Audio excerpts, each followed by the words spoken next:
Je suis Alexandre Brutel, donc je suis journaliste d'investigation et actuellement directeur de EIF, Environmental Investigative Forum, qui est un réseau global de journalistes d'investigation environnementale.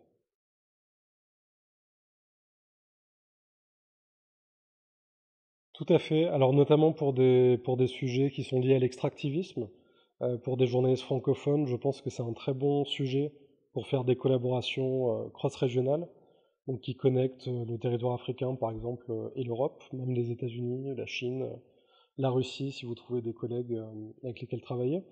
Ce qui est très intéressant de voir, c'est que les registres miniers ou les registres pétroliers en Afrique, ils sont beaucoup plus faciles d'accès qu'en Europe. Ce qui est assez étonnant, moi ça m'a étonné en travaillant là-dessus. Et donc ça permet simplement en ayant des cartes qui sont mises à jour par les gouvernements ou par des tierces personnes ou des tierces parties qui travaillent pour ces gouvernements, d'avoir totalement en accès libre n'importe quelle aire géographique qui est occupée par une société minière ou par une société pétrolière, par exemple.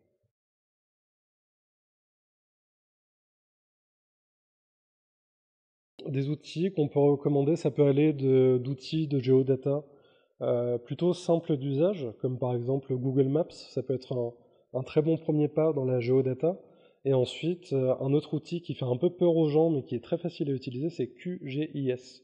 Le GIS, c'est pour Système Géo-Informatique, SIG en français, et ça permet de créer des cartographies, de projeter des aires géographiques, et notamment très utile pour, de manière très simple, trouver des concessions extractives qui soient illégales, donc qui se superposent entre une aire protégée et une concession appartenant à une société, par exemple.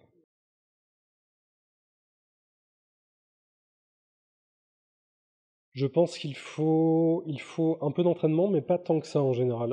À EIF, on fait des investigations, mais aussi, on fait aussi des formations. Et ces formations, elles permettent de comprendre vraiment en 45 minutes comment utiliser un outil qui a l'air un peu effrayant à la base, comme QGIS, et comprendre qu'en 3 clics, on peut déjà faire beaucoup de choses.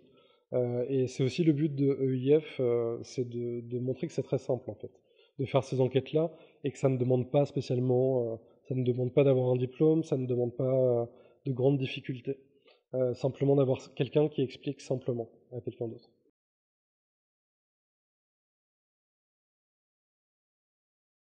Tout à fait. Alors on a 2 projets globaux qui concernent l'Afrique actuellement et qui sont liés aux opérations pétro-gazières et qui sont liés aux opérations minières aussi. On espère que ce sera la première enquête globale de EIF, l'une ou l'autre, mais pour ça on essaie de lever des fonds avec nos partenaires, justement.